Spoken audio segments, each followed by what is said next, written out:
the nice invitation. So it's a pleasure to be here on this nice spring day. I'm going to put your slides up, sorry. Yes. I'm doubled already. So I have the opportunity to shed some light on the situation in Germany for health campus initiatives or health promoting university initiatives, and also to share some data with you on the study conditions in Germany and how they impact mental health. Thank you. Okay, so we have heard Minister Harris. So we know that universities have a strong impact on health of the society at large, because they are very large institutions in Germany with 760,000 employees and almost 3 million students, a large throughput of students, and they become future professionals, but also are influential in their sphere as future policymakers and decision makers. And the universities are also major players in the community, and they can connect with other settings, and therefore they are also influential in this sphere. We have also heard the huge potential that universities and colleges have that are health promoting, that have set up healthy campus initiatives, because these have the potential to enhance the morale of those working in universities. They have also the potential to maintain health, to be preventive, to maintain productive workforce and reduce staff absenteeism, and the same positive effects we can see also on the student level.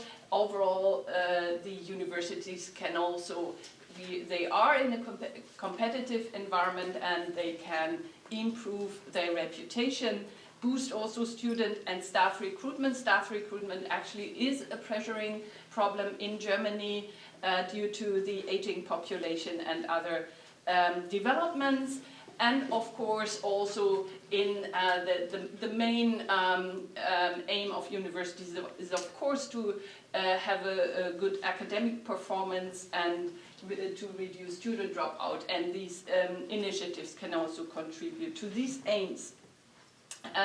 And finally, we have also heard about pandemic impacts on universities, but those who have healthy campus initiatives in place, of course, have also the capacities to better react to crisis, and also are better prepared for future crises and are more resilient. In the next, I would like to show you also where the healthy campus initiatives are in Germany now, and where did they come from.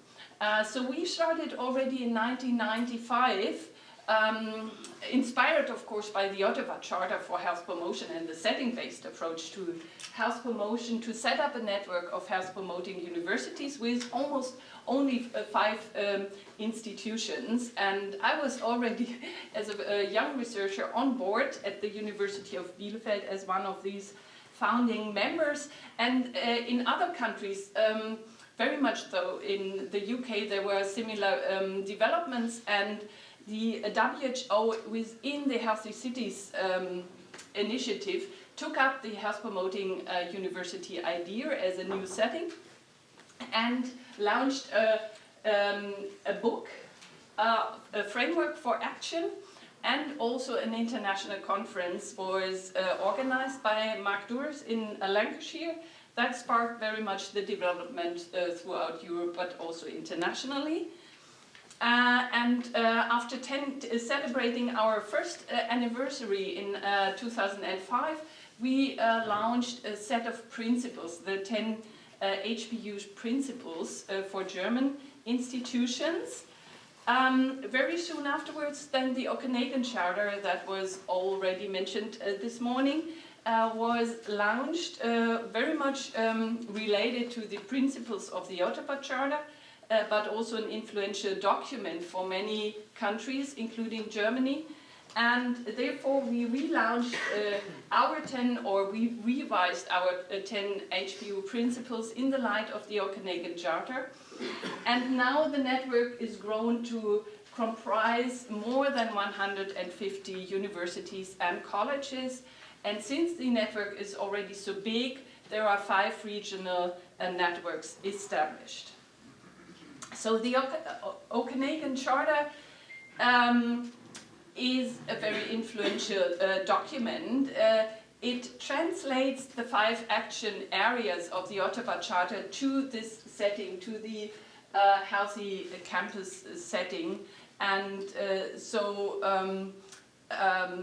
creates a framework for universities we can orient our actions on.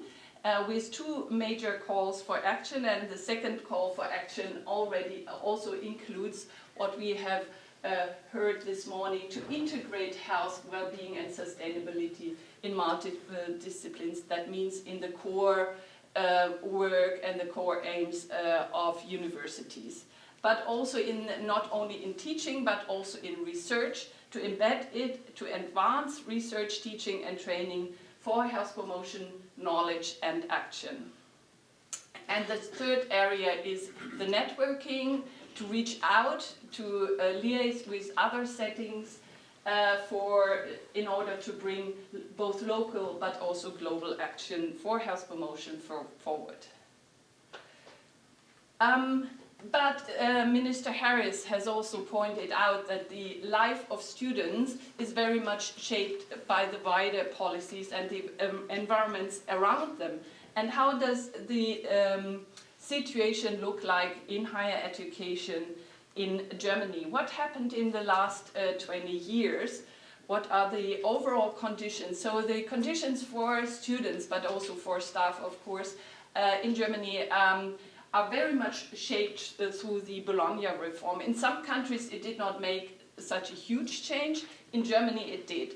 All our studies changed from the diploma studies to the bachelor and master degrees, and that caused huge changes in the curricula, with remarkably higher density of exams, with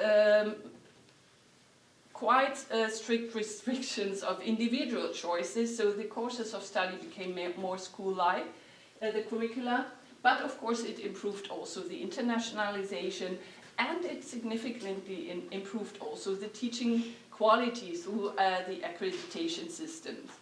But at the same time we saw also an increase in student numbers without the necessary resources following, so with minimal increase in professorships. We also saw some measures, policy measures to reduce study duration, and a decrease, and also Minister Harry said students also need to know how they can make their living. We saw a decrease, a steady decrease in the proportion of students eligible for public study loans.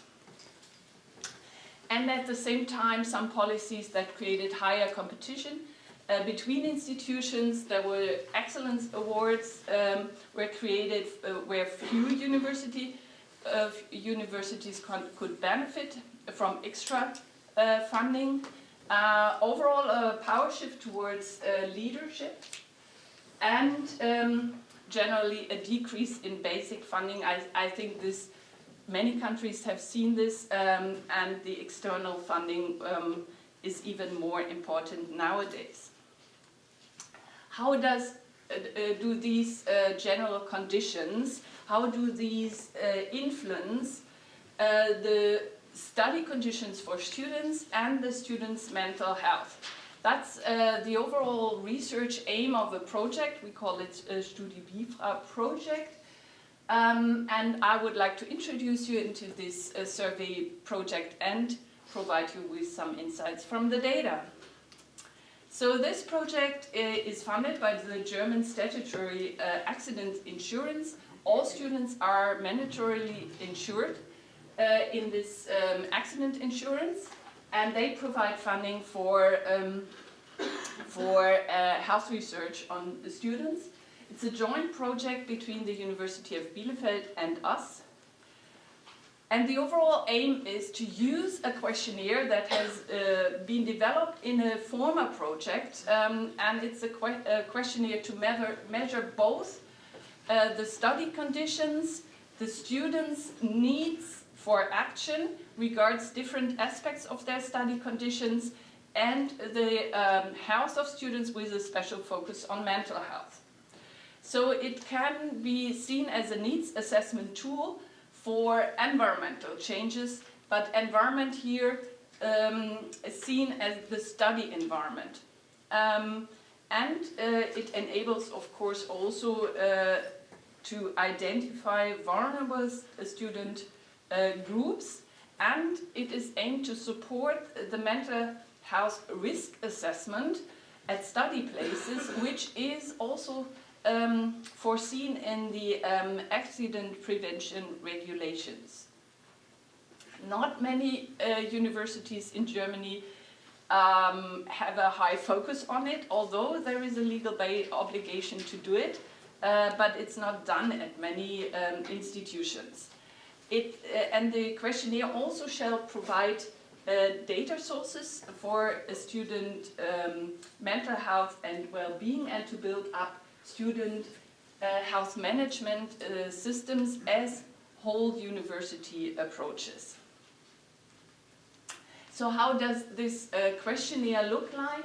It measures a battery of items on study conditions in different areas. The corona condition came in late because the questionnaire was developed before the pandemic, but then we added this section to it about quality and general condition of studies, support from lecturers, quality of cooperation among students, the culture in the course of study at the institution, and some filter questions. So these study conditions as determinants, and then some impacts on the academic achievement, on the well-being during studies, on the identification with studies and institution, and the general condition and health. And I will introduce you into some data on the latter, on the general conditions and health outcomes. So for these outcomes we used a number of scales on well-being, depressive mood, cognitive stress symptoms, exhaustion, and general health. So the data we have so far are from 10 universities and university colleges, about 20,000 student, majority of female gender, who participated in the questionnaire. You can see that 15% have also family responsibilities, caring for children or relatives, and 2 have severe disability or equality issues according to the definition by law. So the subject groups cover all subjects that we have at German universities. So coming to the results, in which areas of their study conditions do German students indicate the highest or lowest need for action? So the questionnaire always gives a set of questions or items that they shall rate their satisfaction with, and at the end there is a question in this area, how important is, or how high do you need rate the need for action. And I will provide you with some results on these questions. You see here the percentage of respondents who answered a great or very great need for action on a 5-point scale, and you see that the highest needs for action the students indicate are on the aspects of their career prospects. Second, and you will see on the next slides, a very important aspect of student well-being are the time requirements, then how the final year of study is organized, the overall organizational conditions, and how well interdisciplinary competencies are developed. relatively few need for action do students see in the quality of the student cooperation, but also in the support they receive in different ways from their lecturers. We regard this as a very positive outcome.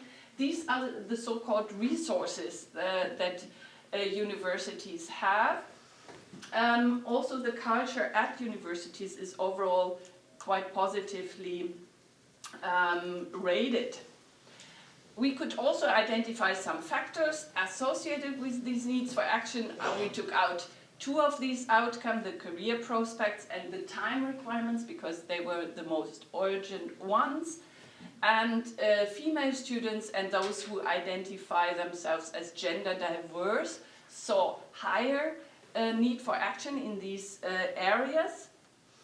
And with students in the final year of study, they were more likely to report need for action, which is in a way logical, on the career prospect part, and a little less on the time requirements. So it seems the time requirements are a little somewhat decreasing towards the end of the programs.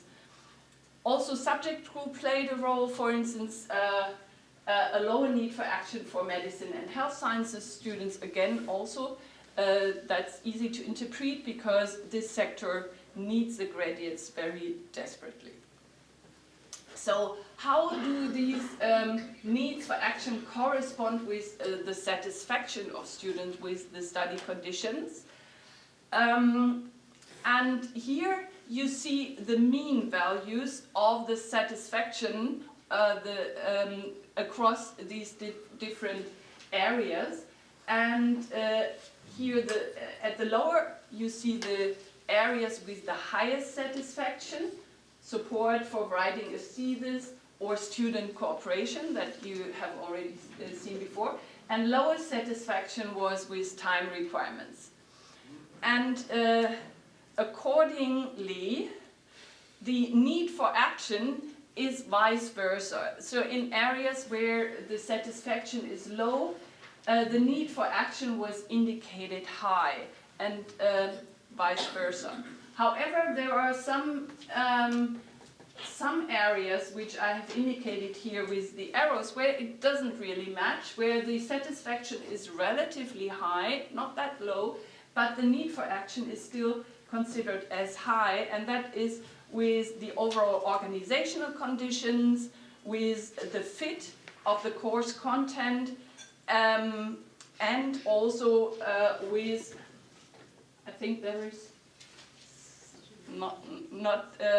not fitting here, but because I cannot see all of the writing. Yeah, but it doesn't matter.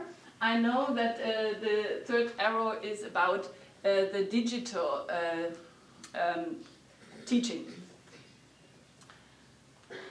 Okay, and when we look at the correlation or association between satisfaction with study conditions and mental health and well-being, so how does the association look like? And the first outcome I would like to provide you the results with is with general well-being. So we have calculated over all these areas of the study conditions the regression with general well-being, and you see here the regression coefficients. All these regressions, linear regressions, were highly significant. So there is a significant association between all these areas of study conditions and the mental well-being. But the highest association with the highest coefficient you can see between the time requirements and the general well-being. So the more satisfied they are with how the study conditions are regards their time requirements, the better the well-being. And regards these two other outcomes, depressive moods and cognitive symptoms, we see a very similar pattern. there are significant associations between all these study conditions and these two outcomes. They are now negative. The higher the satisfaction with these study conditions, the lower the depressive mood, the lower the cognitive stress symptoms. And here you see this very high association to the corona conditions. So therefore we can at least hope for that mental health to some extent may improve since the corona conditions are better now. But we still have these high associations also between time requirements, examination, academic achievement, digital teaching, which of course remain. And we are in a post-pandemic situation. That means that corona conditions and their effects on mental health still have an impact. And the strongest associations you see with the outcomes of exhaustion. So about 40% of our students indicate very high amount of exhaustion. And the highest associations you find with satisfaction with time requirements, the lower, the higher the exhaustion, and how examinations and academic achievements are rated, the better, the lower the exhaustion. And the same also for fit of course content. So we see all these very significant associations between study conditions and different mental health outcomes. But how do we use these data now? How do we move from the needs assessment to action? Therefore, we have already heard it needs resources, it needs financing also of initiatives. And in Germany, since 2015, we have the so-called Prevention Act in place that overall aims at reducing social inequalities in health through both prevention of health risks and through health promotion. And the major players to put this act in practice are the statutory health insurances and the accident insurance. Per year, €7 per insured citizen need to be spent on prevention activities. You see that still the majority of the money is spent on illness and treatment, but at least €7 per year on health promotion and prevention, and thereof €2 on setting-based approaches. And we advocated in our network for including the higher education sector into the settings eligible for this money. So in a revision of this Prevention Act, we were mentioned. Sometimes one word in a law is very important, but we are now listed. And that means institutions can apply for Healthy Campus project funding if they can provide a project plan, including evaluation, very important, leadership support, and if they have a plan building on a participatory approach, including like a whole campus approach, also including all actors and sectors within the university. And at my own institution, we are now at the start of a project, and it's called Gesund Studieren at Charité, studying healthy at Charité. Here we have assigned our cooperation contract with health insurance. It's a 5-year project funded by the technical health insurance. We have a steering committee in place with support from the vice dean here. You see her here in black and white. We are now communicating the results of this survey, the like Charité data, in all committees, and also the launch of this project. And we combine the data with other data sources, because that's also very important, that to build on all knowledge you have. And yeah, we are planning for participatory thematic workshops. We have a kickoff day in May, and we will be a part of the diversity day in June. So that is the situation so far. Here we are also part of the wider networks. That's also why I'm here. And yeah, thank you so much for your attention.